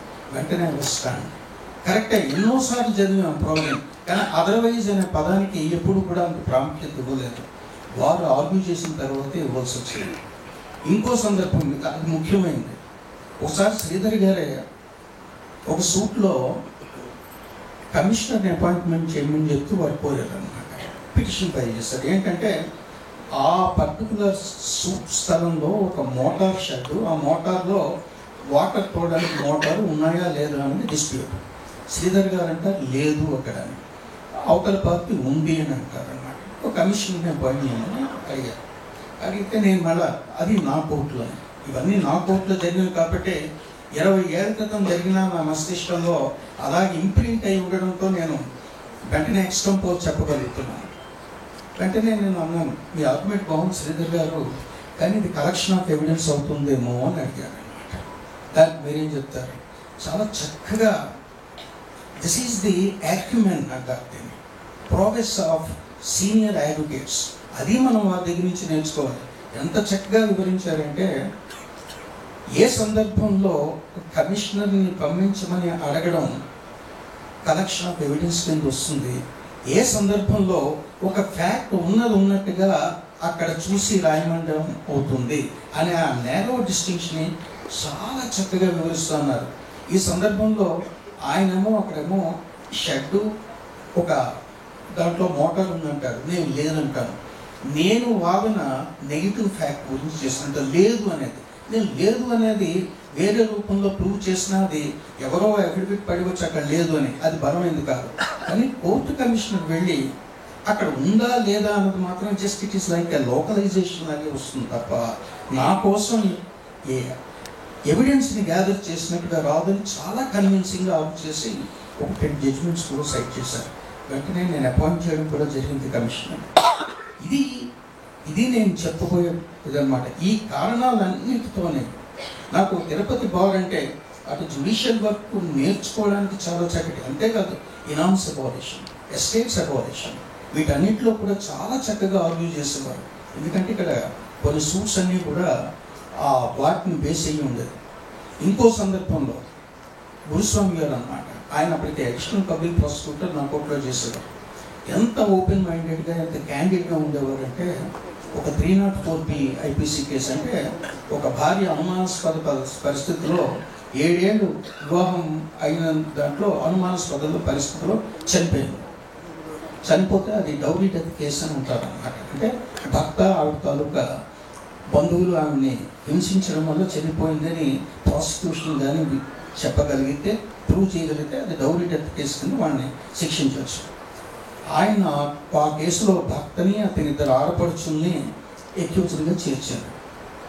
విచారణ అవుతున్న సందర్భంలోనే ఆయన వెంటనే లేచి నిలబడి చెప్పారన్నమాట, సరే ఈ కేసులో ఒక A1 అంటే హస్బెండ్ మీద మాత్రమే మాకు కేసు ఉంది, A2 అండ్ A3 2 ఆడపడుచుల మీద లేదు. వాడు పెళ్ళయ్యి, ఒక ఆమె పెళ్ళి ఎక్కడో నివాసం చేసుకొని బెంగళూరు ఎక్కడో, ఇంకో ఆమె ఇంకా చదువుకుంటున్న అమ్మాయి, చిన్న అమ్మాయి, వీళ్ళ మీద పోలీసులు పెట్టారు. కానీ నేను ఓపెన్గా చెప్తున్నాను, వాళ్ళ మీద కేసు లేదు. దయచేసి కోర్టు ట్రయల్కి ముందరే నా దీన్ని మీరు తీసుకోవచ్చు అని. ఎంతమంది ఉంటారో ఓపెన్గా చెప్పగలిగేవారు. అది మనం ఇక్కడ నేర్చుకోవాల్సింది.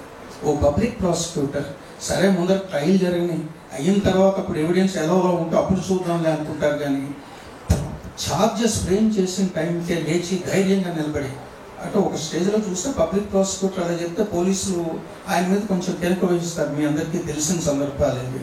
అయినా కూడా ఓపెన్గా లేచి నిలబడి వాళ్ళిద్దరి మీద కేసు లేదు, మీరు దాని మీద పెద్దగా పట్టించుకోవసరం లేదు, నేను నా మాటలు రికార్డ్ చేయొచ్చు అని కూడా చెప్పారు.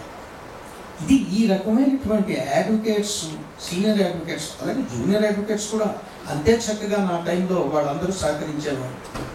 ఇలా నేను నేర్చుకోవడానికి నాకు ఎంతో అవకాశం ఉండేది. ఎన్నో ప్రోగ్రాములు వారి సహకారంతో నేను చేశాను. కాబట్టి తిరుపతి బార్ అసోసియేషన్ అని నాకు ఒక రకమైనటువంటి గౌరవ భావం, ఒక ఆత్మీయ భావం. ఈ పక్కన పెడితే తిరుపతిలో ఉండేటువంటి 3 సంవత్సరాల కాలంలో నేను ఎంతో మహానుభావుని చూడగలిగేవాడిని. మహానుభావులైన జడ్జెస్, ఎందుకంటే నేను ప్రోటోకాల్ జేఎస్ వర్మ గారు మీకు తెలుసు, చీఫ్ జస్టిస్ ఆఫ్ ఇండియా. వారు తర్వాత కాలంలో రిటైర్ అయ్యాక ఈ నిర్భయ కేసులో ఆ అమ్మాయి ఢిల్లీలో రేప్ అండ్ మర్డర్ అయితే ఈ 3 యాక్ట్లను చేంజ్ చేసి అమెండ్ చేసే సందర్భంలో ఐపీసీ, సిఆర్పిసి ఎవిడెన్స్ యాక్ట్ ఆయన తాలూకు విలువైన సూచనల ప్రకారమే సెంట్రల్ గవర్నమెంట్ అమెండ్ చేసింది. అంతటి మహానుభావుడు. అలాంటి అతనితో పక్కన కూర్చొని దర్శనం అయిపోయిన తర్వాత, బ్రదర్ మీ కేసులు ఎలా ఉంటాయి, ఇక్కడ ఆంధ్రాలో కేసులు ఎలా నడుస్తాయి, ఢిల్లీ వైపు ఎలా ఉంటాయని చక్కగా మాట్లాడి వారి దగ్గర నేర్చుకునే అవకాశం జరిగేది. అది ఒక తిరుపతిలో చేయడం వల్ల, లేకపోతే చీఫ్ జస్టిస్ ఆఫ్ ఇండియాతో ఒక ఆర్డినరీ అడిషనల్ డిస్ట్రిక్ట్ జడ్జి కూర్చొని సంభాషించగలిగే అదృష్టం ఎలా వస్తుందంటే ఇక్కడ స్వామివారి సేవ చేయడం వల్లే వచ్చిందేమో అని నేను అనుకుంటాను.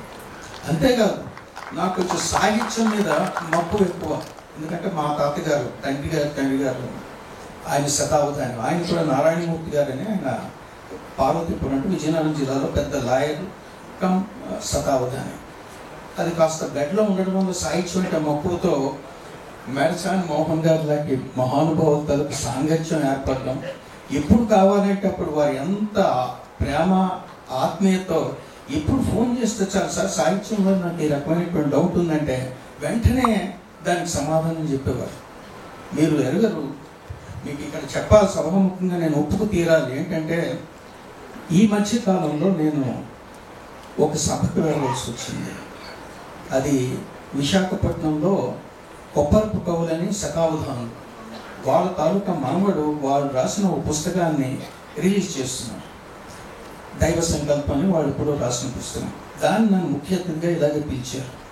నేను వెళ్ళాలి అంటే వారి గురించి మాట్లాడాలంటే వారు రాసిన పద్యం గురించి నేను మాట్లాడితే బాగుంటుంది అని అనుకున్నాను. అది చాలా జటిలమైన పద్యం అన్నమాట. నీలాంబుజారామ కేళీ మరాళమై సామేన శంకర్ స్వామి వలయ అని వాళ్ళిద్దరూ అవధానంలో చెప్పినటువంటి పద్యంలో ఒక చోట నాకు త్రయంకవేణి అంటే ఏమిటో తెలియలేదు. ఓ పదాన్ని ప్రయోగించారు వారు. నాకేముంది, ఆల్రెడీ రెఫరెన్సర్ రికానర్ మా వారు ఉన్నారని నేను నా ఇష్టం వచ్చినట్టు ఫోన్ చేసేసాను. రోజు రాత్రి 8 అప్పుడు. వారు నాకు తెలిసి అప్పుడు అనుకుంటాను, మామూలు ఫోన్లో దొరకపోతే నేను వెంటనే వాట్సాప్లో వాయిస్ కాల్ పెట్టాను. వెంటనే వారు వచ్చారు అందులోకి.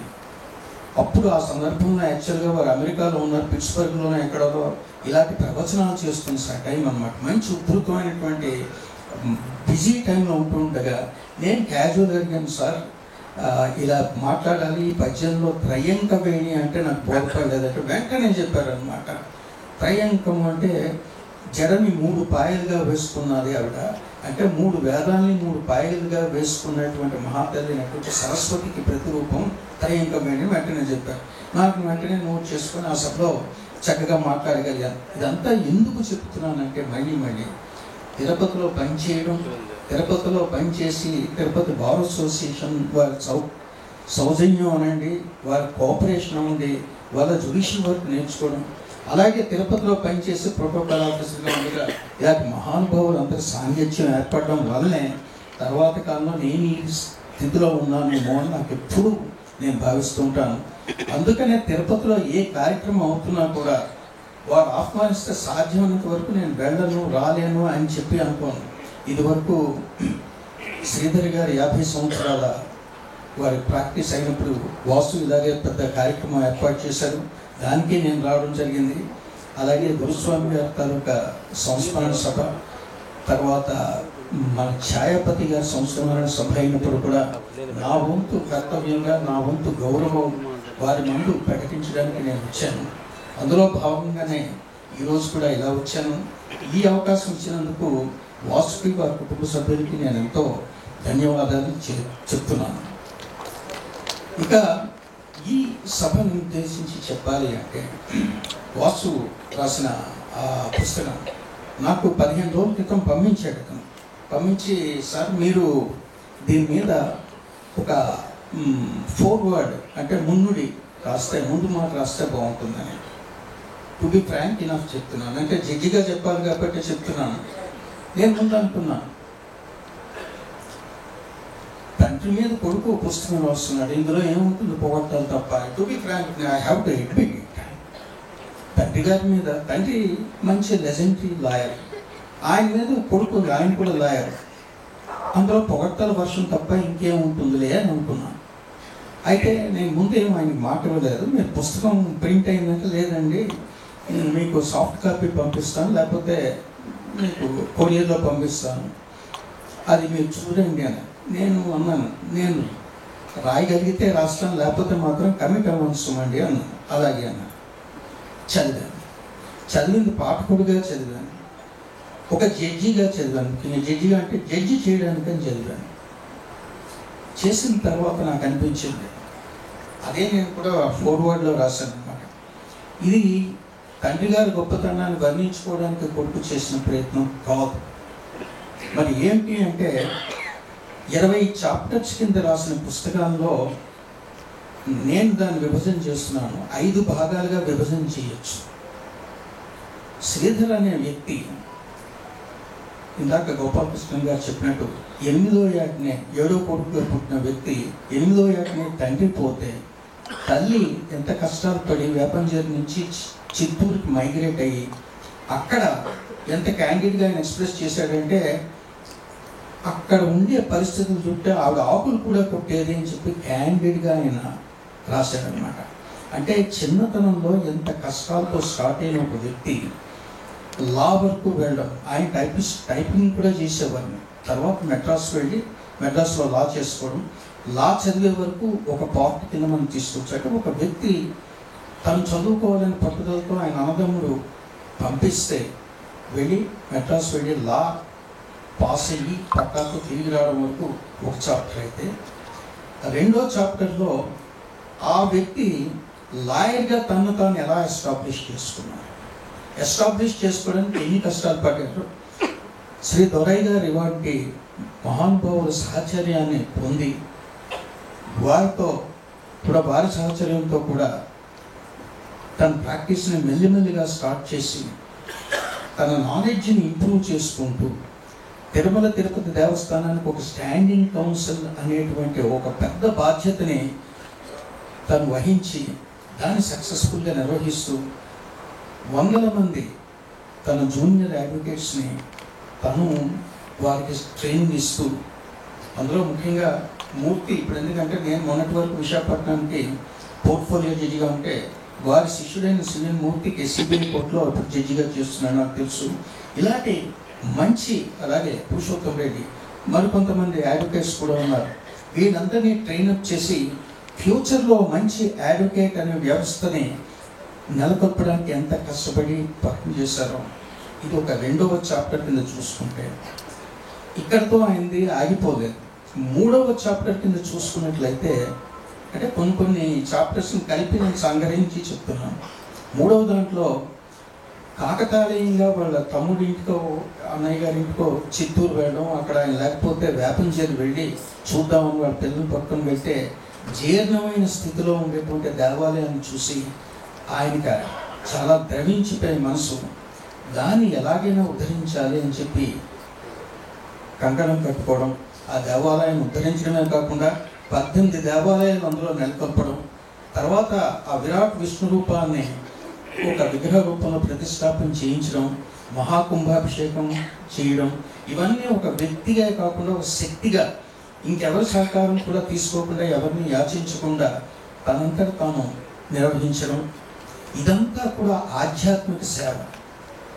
ఇది ఒక పార్ట్ కింద తీసుకుంటే, ఇక నెక్స్ట్ 4th చాప్టర్ కింద దేన్ని తీసుకోవచ్చు అని అనిపిస్తుందంటే, అక్కడితో కూడా ఆగిపోలేదు. ఒక సక్సెస్ఫుల్ ప్రొఫెషనలే కాదు,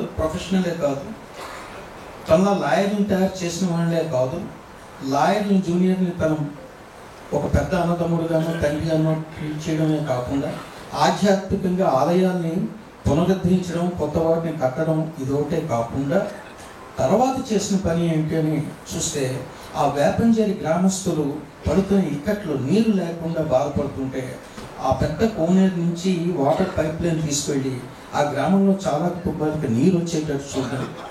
అంతేకాకుండా ఎలక్ట్రిసిటీ లేకుండా వీధి దీపాలు లేకుండా బాధపడుతుంటే వాళ్ళకి వీధి దీపాలు ఎలక్ట్రిసిటీ లైట్స్ కల్పించడం. వాళ్ళు మెడికల్ కేర్ లేకుండా ఎక్కడికో వెళ్ళవలసి వస్తుంటే లోకల్గా కొంతమంది డాక్టర్స్ని, మెడికల్ సిబ్బందిని తీసుకొచ్చి మెడికల్ క్యాంప్స్ పెట్టి వాళ్ళకి సాధ్యమైనంత వరకు మెడికల్ కేర్ కల్పించడం. ఇవన్నీ కూడా ఇది ఏమంటే ఫిలాంథ్రఫిక్ యాక్టివిటీస్ అంటాం, లేకపోతే సోషల్ సర్వీస్ యాక్టివిటీస్, ఇవన్నీ కూడా ఆయన నిర్వహించడం. సో ఇది ఒక 4th చాప్టర్ కింద మనం చూసుకోవచ్చు. లాస్ట్ ఇవన్నీ చేస్తున్నా కూడా నేను ముఖ్యంగా ఫ్యామిలీ మ్యాన్, నాకు కుటుంబం ఉంది, నాకు భార్య, నా పిల్లలు ఉన్నారు. వాళ్ళకి నేను ఇవ్వవలసినంత ప్రేమ, అభిమానం, గైడెన్స్ ఇవ్వాలి, వాళ్ళని వృద్ధిలోకి తీసుకురావాలి. వాళ్ళని కూడా మర్చిపోకుండా ఒక ఆత్మీయుడైనటువంటి, ప్రేమాస్పదుడైనటువంటి భర్తగాను, ఒక ఆత్మీయుడు, ఒక గైడింగ్ ఫ్యాక్టర్ అయినటువంటి తండ్రిగాను పిల్లల్ని కూడా ఆయన పెంచినట్టు. ఇవన్నీ నేను చదివితే ఏ విషయం తీసుకున్నా అన్నింటిలోనే సక్సెస్ ఆయన సాధించాను. ఒక వ్యక్తిగా నేను చూశాను. తెలిసిన శ్రీధర్ గారిగా నేను చదవలేదాను అన్నమాట.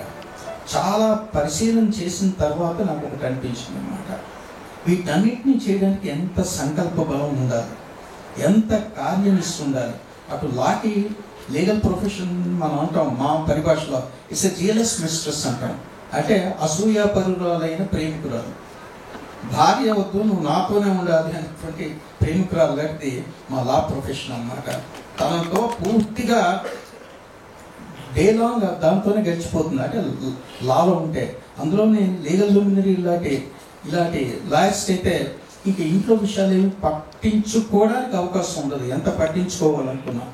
కానీ లా ప్రొఫెషన్ చేస్తూ అటు దేవాలయాన్ని ఉద్ధరిస్తూ 18 దేవాలయాలు కడుతూ, అంతేకాకుండా తన జూనియర్స్ ఎలా పనిచేస్తున్నారో వాళ్ళకి క్రమశిక్షణతో వాళ్ళకి తర్ఫీదిస్తూ, ఇంకా సోషల్ సర్వీస్ చేస్తూ, ప్లస్ ఫ్యామిలీ.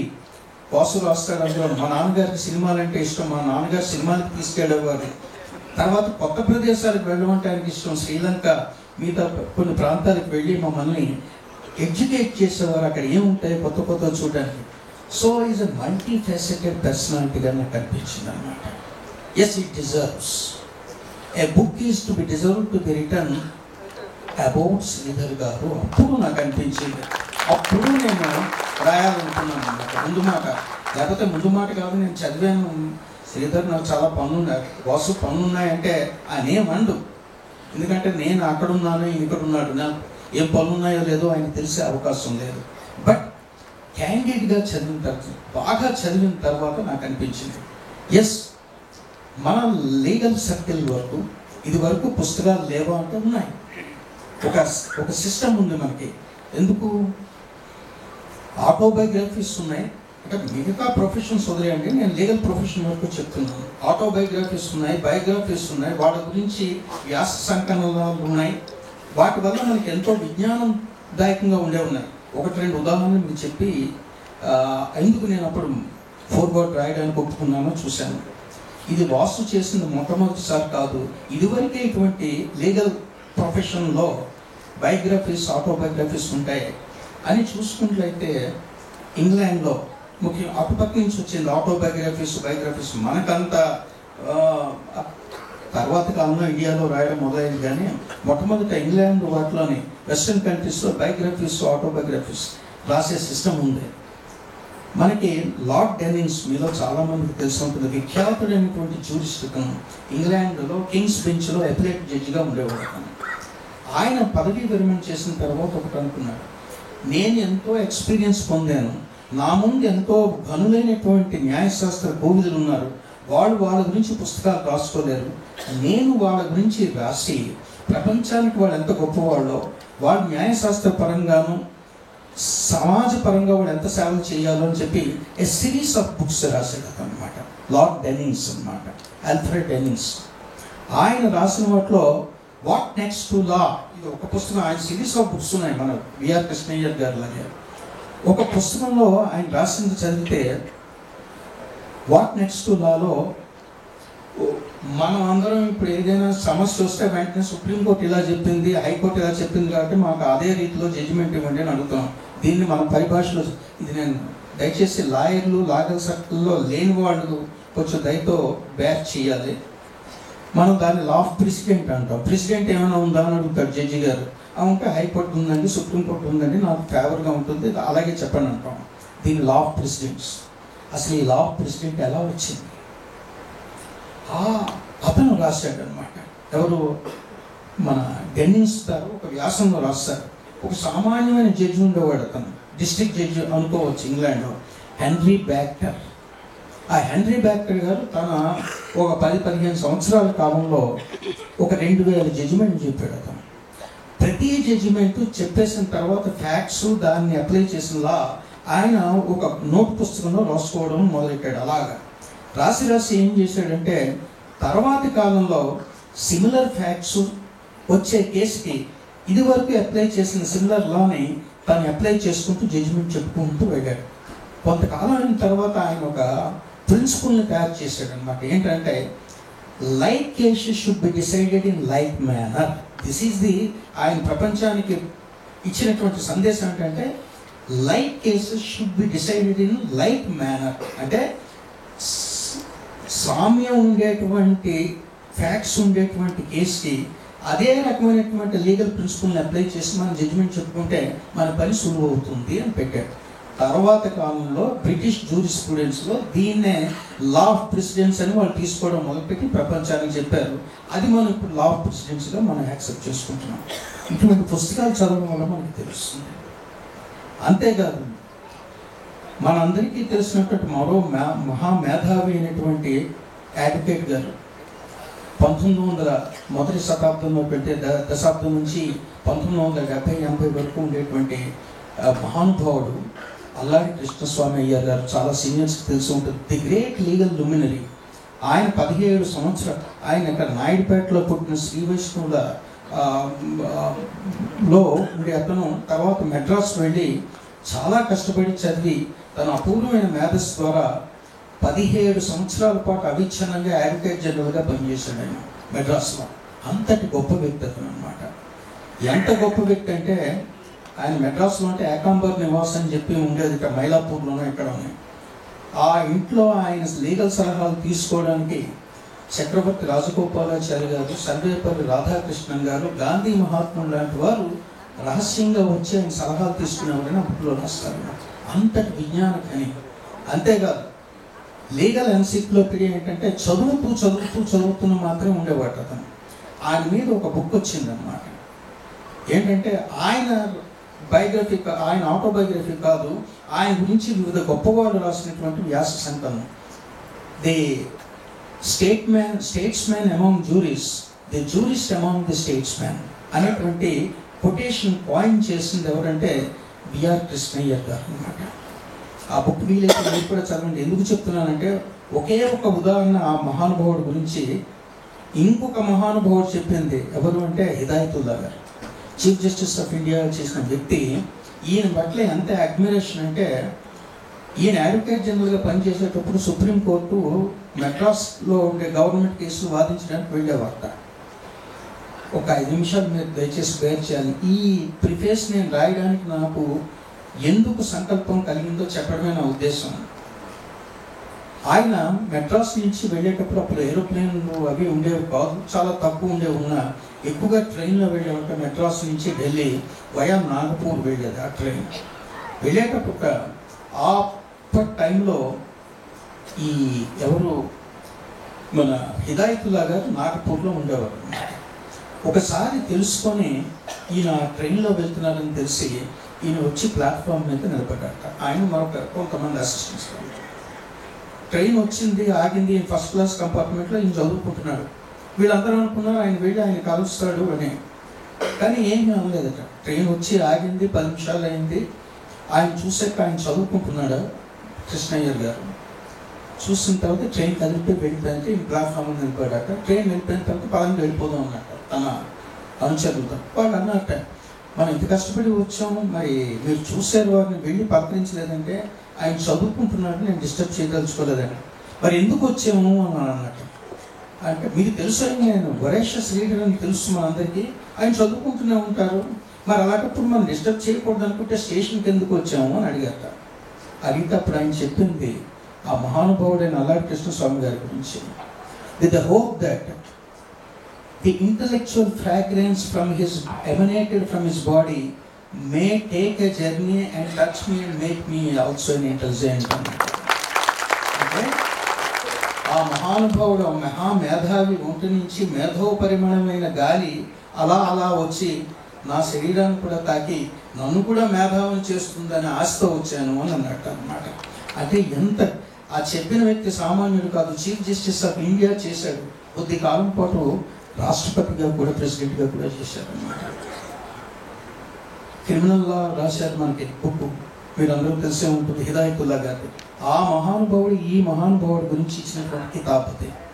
అంతేకాదు వారి గొప్పతనాన్ని గుర్తించి కాన్స్టిట్యూంట్ అసెంబ్లీ, అంటే మనం ఎలాగా కాన్స్టిట్యూషన్ తయారు చేసుకోవాలో దాని నుంచి ఒక కాన్స్టిట్యూంట్ అసెంబ్లీలో ఫార్మ్ చేశాక 300 మంది సభ్యులతో అందులో 20-30 మందిని కోర్ని తీసి డ్రాఫ్టింగ్ కమిటీగా వేశారు. మనందరికీ తెలిసిందే. దానికి డాక్టర్ అంబేద్కర్ గారు చైర్మన్గా చేశారు. ఆ డ్రాఫ్టింగ్ కమిటీలో ఒక మెంబర్గా అల్లాడి కృష్ణస్వామి గారు ఉన్నారు. అంటే అంబేద్కర్ గారు కొటేషన్ ఇస్తారు ఆ బుక్లో అన్నమాట. I was surprised for electing me as a chairman of the drafting committee when there are more efficient and intellectual geniuses were there in the committee like my friend Sri Alladi అని చెప్పారు. ఇవన్నీ మనకు ఎలా తెలుస్తాయి? వాళ్ళంతా గొప్పవాళ్ళు ఎప్పుడు నిష్కల్మషంగా నిరాడంబరంగా వాళ్ళు పని చేసుకుపోవడమే. వారి అనుచరులు కానీ, వారితో సహోద్యోగులు కానీ, వారంటే అభిమానం ఉన్నవారు కానీ, అంతకు మించి వీరి గొప్పతనం ప్రపంచానికి వెల్లడి కావాలనుకునే వాళ్ళు రాసేటువంటి ఆ వ్యాసాల ద్వారా కానీ, లేక వాళ్ళ బయోగ్రఫీని రాయడం వల్ల కానీ వాళ్ళ గొప్పతనం మనకు తెలిసి మనం కూడా అలా అవ్వడానికి ప్రయత్నించడానికి మనకు ఒక కెటలిస్ట్, అంటే ఒక ఉపాధేయంగా మనకు ఉపయోగపడతాయి అన్నమాట. ఇవన్నీ చూసిన తర్వాత నాకు అనిపించింది ఈ వ్యక్తి 5 పాత్రలు పోషించాడు. ఫ్యామిలీ మ్యాన్, ఫిలాంథ్రఫిస్ట్, తర్వాత ఒక దేవాలయాన్ని చేసేటువంటి ఆధ్యాత్మిక పరుడు, ఇంతే కాకుండా successful lawyer, not only mere successful lawyer, a luminary, legal luminary. ఇంతే కాకుండా జీవితంలో కష్టపడి పైకి వచ్చి కష్టం అంటే ఏమిటో తెలిసి పిల్లల్ని పెంచాలి అలాగా అనుకునే టైప్ ఆఫ్ వ్యక్తి, మల్టీఫెసెడ్ వ్యక్తి. కాబట్టి తప్పకుండా ఈ పుస్తకం ప్రచారంలోకి రావాలి. మనం ఎరగని శ్రీధర్ గారి గురించి వాసు అనే వ్యక్తి రాస్తున్నాడు. వాసు అతనికి కొడుకు అవ్వడం is only coincidence, not a purposeful one. అతని కొడుకు అయ్యాడు. ఇది కాబట్టి మరొకరు ఎవరైనా కూడా శ్రీధర్ గారిని బాగా తెలిసిన వ్యక్తి రాసి ఉండేవాడేమో. అది చేయడం వాసు చేతుల మీదుగా జరగడం అది వెంకటేశ్వర స్వామి వారి తాలూకా ఆదేశం అయ్యి ఉంటుంది. నేను తప్పకుండా దీనికి ముందు మాట రాయాలని చెప్పి ముందు మాట రాశాను. అయితే రాయడానికి ఎక్కువ పదాలు అవసరం లేదు, ఎందుకంటే చదివిన వాళ్ళు దాన్ని జీర్ణించుకొని తమలా ప్రయత్నించాలి. కాబట్టి ఇందాక వారు అన్నట్టుగా నాకు భగవద్గీతలో ఒకే ఒక శ్లోకం స్ఫురించింది. యజ్ఞదాచరతి శ్రేష్ఠ సత్తదేవేతరో జన సయత్ ప్రమాణం కురితే లోకస్థ తదనువర్తతే. ఉత్తములైన వాళ్ళు ఎలా ప్రవర్తిస్తారో, వారి కాండక్ట్ ఎలా ఉంటుందో మిగతా లోకం కూడా ఆ కాండక్ట్ని అనుసరించడానికి ప్రయత్నం చేస్తుంది. ఉత్తములైన వాళ్ళు దేని ప్రమాణాలుగా స్వీకరిస్తారో, ఏది స్టాండర్డ్ ఆఫ్ ప్రూఫ్గా స్వీకరిస్తారో మిగతా లోకం కూడా అలాగే వారిని అనుసరించడానికి ప్రయత్నం చేస్తుంది. So Sridhar Garu was one such noble soul because of the narrations he has given in this biography. Therefore, the readers will imbibe his life story in them and try to emulate him to achieve great successes.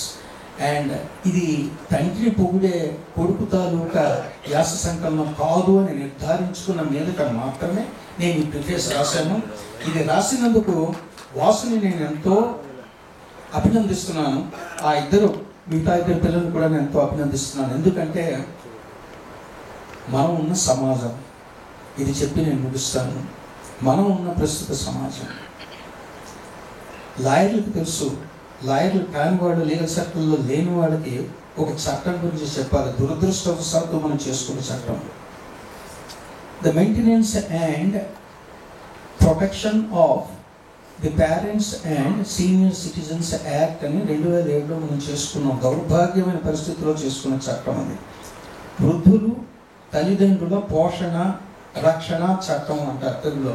ఇది ఎందుకు చేసుకోవాల్సి వచ్చిందంటే, పిల్లల్ని నమ్మి గుడ్డిగా ప్రేమించి వాళ్ళ అభివృద్ధి కోసం తమ సర్వస్వం త్యాగం చేసి తమ ఆస్తులు వారి మీద పెట్టేస్తే, వాడు పెద్ద అయిన తర్వాత వీళ్ళని తీసుకెళ్ళి ఏ హోంలోనో పడేస్తే అదో లక్షణాలను ఏడ్చే తల్లిదండ్రులు ఉన్నటువంటి కాలంలో వీరి సంఖ్య పెరిగిపోతుండటంతో వీరిని ఎవరు రక్షించాలని సుప్రీంకోర్టు సెంట్రల్ గవర్నమెంట్కి రికమెండ్ చేస్తే 2007లో చట్టం తెచ్చారు. ఈ చట్టం తాలూకు ముఖ్య ఉద్దేశం ఏమిటంటే, ఇలా గుడ్డిగా నమ్మి వాళ్ళ మీద తమ ఆస్తులు పెట్టేస్తే వాళ్ళు కనీసం వాళ్ళని పట్టించుకోకపోతే ఈ తల్లిదండ్రులు వెళ్ళి కోర్టుకు వెళ్ళక్కర్లేదు. స్థానిక కలెక్టర్ గారిని, ఆర్డీఓ గారు కానీ ఆ చట్టం ప్రకారం పిటిషన్ పెట్టుకొని మా గతి ఏంటంటే, ఆ కొడుకుల్ని, కోడల్ని, కూతుల్ని, అల్లుల్ని పిలిపించి చీవాట్లు పెట్టి 4 రోజుల లోపల పరిష్కారం చేసి మీ తల్లిదండ్రులు జాగ్రత్తగా చూసుకోండి అని అనడమే కాకుండా, చూసుకోకపోతే మళ్ళీ పరీక్షించి వాళ్ళు వీళ్ళ పేరు మీద గుడ్డిగా నమ్మి పెట్టినటువంటి సేల్ డీడ్లో లేకపోతే గిఫ్ట్ డీడ్లో ఏ డీడ్ అయినా ఉంటే వెంటనే క్యాన్సిల్ చేసే పవర్ కూడా ఆ కలెక్టర్ గారికి ఇచ్చారనమాట. ఇది కోర్టులో జరగాలంటే కొన్ని ఏళ్ళు పడుతుంది, దశాబ్దాలు కూడా పడుతుంది. కానీ కలెక్టర్ గారు విచారణ చేసి వారికి సత్వర న్యాయం చేయడానికి ఉద్దేశించినటువంటిది.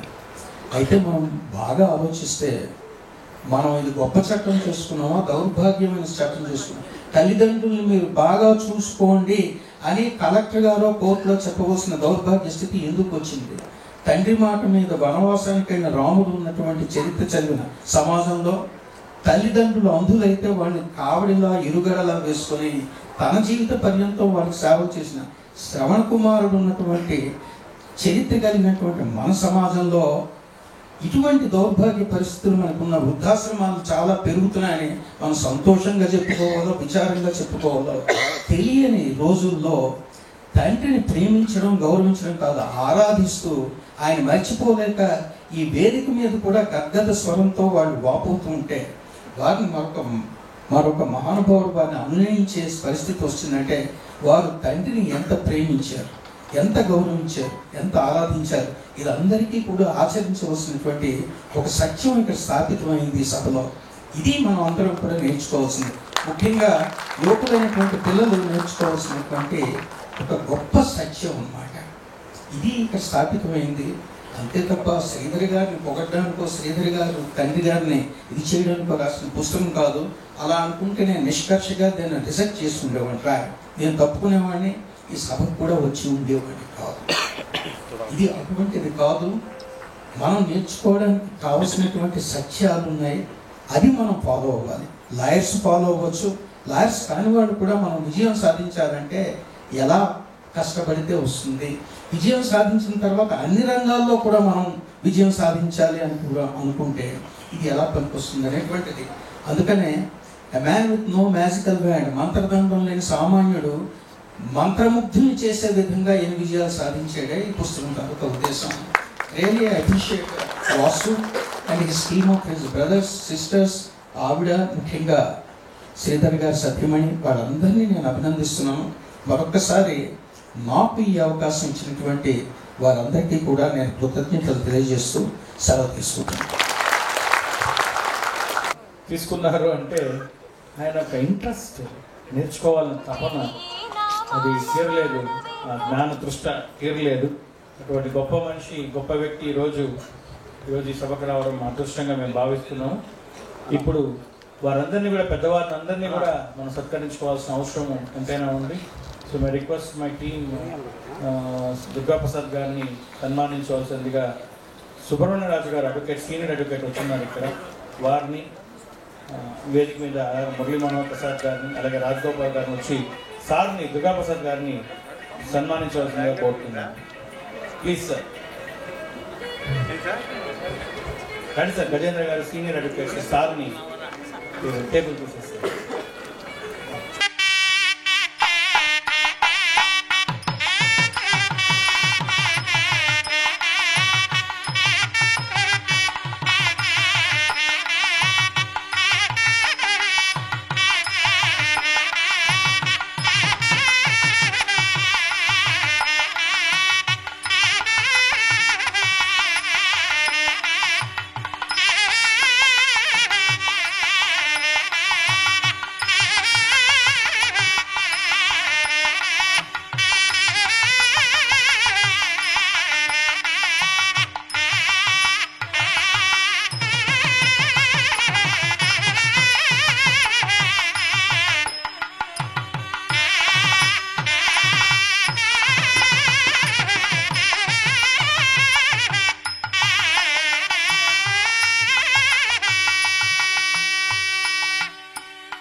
As mentioned by our senior advocate, Paul, that was there, and many of us came to know who's sitting beside us. So we had a good chat, and there were a lot of feelings of emotion, gratitude, and sweet memories of proposing the vote of thanks on behalf of them. We express our sincere gratitude to Sri U. Durga Prasad Rao Garu, Honorable, in spite of his busy schedule and presiding over this function. Thank you, sir. We thank the guests of honor, Dr. Medasani Mohan Garu, former director of TTD Annamachari project, Sri M. Gurunath Garu, the Honorable Third Additional District Judge who is going to perform his protocol duty, Sri M. Doraraj Garu, Senior Advocate and first mentor of late Sri K.S. Sridhar Garu, Sri Galla Sudasan Rao Garu, Member Bar Council of AP Andhra Pradesh, Sri T. for gracing over this occasion. Thank you, sirs. And I thank the 10th ADJ, sir, and the 2nd ADM officer for coming over and presiding here. We thank the audience for their presence and making the event a memorable one.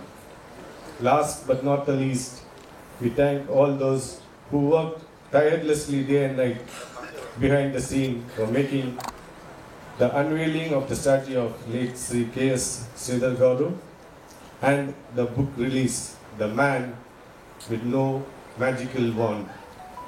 A great reality and a grand success. Thank you, one and all. Thank you. Sir. Let us rise for the next.